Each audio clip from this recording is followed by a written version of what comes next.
अतिशय क्षेत्र करगुआ जी में बड़े ही धूमधाम के साथ मनाया गया 10 लक्षण महापर्व का 7वां दिन उत्तम तप धर्म। अति प्राचीन तीर्थ क्षेत्र करगुआ जी में आज 10 लक्षण महापर्व का 7वां दिन उत्तम तप धर्म बड़े ही हर्षोल्लास के साथ मनाया गया। सुबह 7:30 बजे से अभिषेक शांति धारा पूजन विधान किया गया। प्रथम शांति धारा करने का सौभाग्य अतिशय क्षेत्र करगुआ जी मंत्री शिरोमणि जैन, द्वितीय शांति धारा करने का सौभाग्य सिद्धार्थ जैन, SBI, शाश्वत जैन, संजय जैन, छतरपुर, अमित जैन, प्रधान टहरौली, मिलप चंद्र जैन, मीनल जैन, मेहरौनी, सुनील कुमार जैन, पटेरा, अमित कुमार जैन, ललितपुर को प्राप्त हुआ। और उसके बाद धर्म सभा को संबोधित करते हुए सांगानेर से पधारे पंडित आदि जी शास्त्री ने उत्तम तप धर्म के बारे में बताते हुए कहा कि तप धर्म संसार में सबसे महत्वपूर्ण धर्म है। इच्छाओं के निरोध को तप कहते हैं। विषय कषायों का निग्रह करके 12 प्रकार के तपों में चित्त लगाना उत्तम तप धर्म है। तप धर्म का मुख्य उद्देश्य चित्त की मलिन वृत्तियों का उन्मूलन है।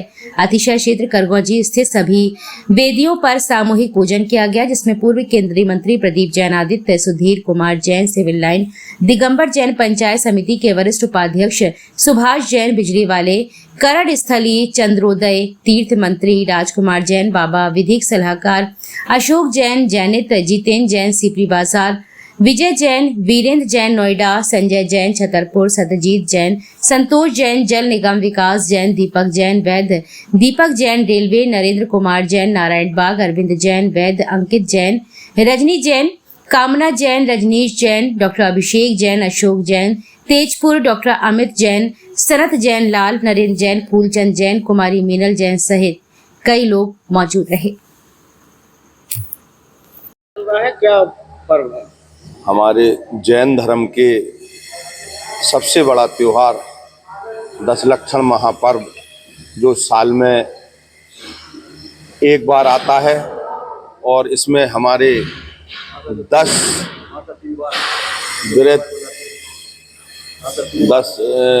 दिन व्रत होते हैं, जो साल में 3 बार आता है, लेकिन इसको हम धूमधाम से एक ही बार मनाते हैं।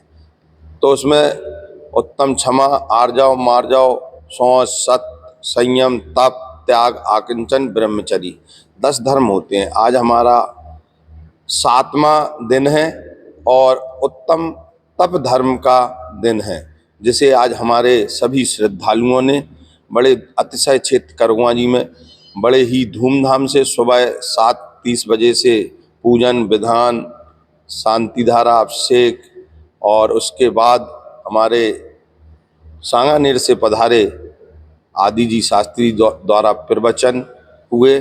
और ये कार्यक्रम झांसी नहीं, पूरे भारत के सभी मंदिरों में बड़े धूमधाम से मनाए जा रहे हैं। ये प्रवचन पूरे 10 दिन चलते हैं कि? जी, हमारे आदि जी जो शास्त्री सांगानेर जो संस्था चलती है, परम पूज्य मुनि पुंगव श्री सुधा सागर जी महाराज के आशीर्वाद से उसके पढ़े हुए छात्र हैं और बड़े ही विद्वान हैं। ये हमारे यहाँ करगुआ जी में वहाँ से पधारे हैं और ये 10 दिन कंटिन्यू सुबह और शाम दोनों टाइम प्रवचन और धर्म समाज को संबोधित करते हैं। समाज के कहाँ से लोग इसमें आते हैं? यहाँ एक अतिशय क्षेत्र करगुआ है, यहाँ पूरे भारत के लोगों की उपस्थिति रहती है। अभी भी जो पूजन विधान और अर्चना हो रही है, उसमें भी पूरा बुंदेलखंड का लोग, ललितपुर, मेहरौनी, परुआ सागर, बबीना, तालबेट, सभी लोग यहाँ आए हुए हैं और पूजन विधान करते हैं। मेरा नाम आदि जैन है। आदि जी कहाँ से आए और यहाँ पर कहाँ पर आए? क्या पूरा पर्व चल रहा है? किस तरह के कार्यक्रम हो रहे हैं? मैं आपको बताऊं, ये दरअसल हमारे जैनियों का त्योहार चल रहा है। ये मात्र पर्व नहीं है, अपितु हमारा बहुत ही बड़ा त्योहार है, जिसका नाम 10 लक्षण महापर्व है।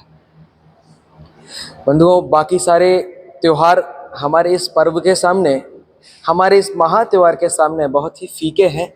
देखा जाए तो दिवाली को भी हम इतने अच्छे से नहीं मनाते जितने अच्छे से हमारे जैन धर्म में 10 लक्षण महापर्व को मनाया जाता है।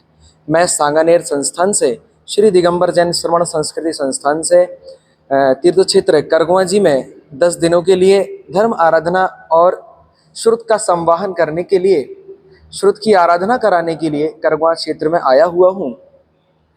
इसमें और क्या विशेष क्या रहता है, क्या व्रत वगैरह भी रहते हैं आप लोगों के, क्या चलता है इसमें? जी, विशेष रूप से ये रहता है अध्यक्ष, जैसा मंत्री जी ने आप सभी को बताया कि हमारे दशलक्षण वैसे तो वर्ष में 3 बार आया करते हैं, लेकिन वास्तविक मतलब वस्तुतः एक बार ही जो ये भादों महीनों के जो दशलक्षण हुआ करते हैं, ये विशेष रूप से इनको मनाया जाता है, क्योंकि ये विशेष होते हैं।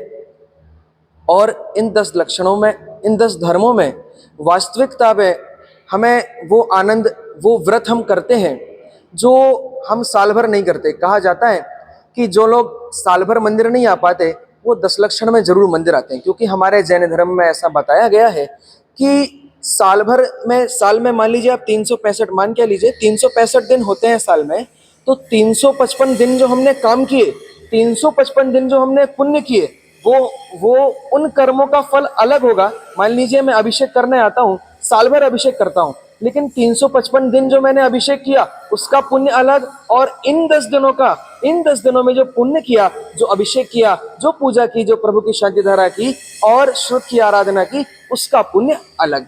तो इस तरीके का महत्व हमारे जैन धर्म में बताया जाता है कि दशलक्षण महापर्व में तो पुण्य करना जरूर, मतलब आप ये समझिए कि आज पुण्य करने से दशलक्षण महापर्व के बिना जो दिन आते हैं उन दिनों में पुण्य करने से 1 नंबर मिलेगा, तो दशलक्षण में पुण्य करने से आपको 10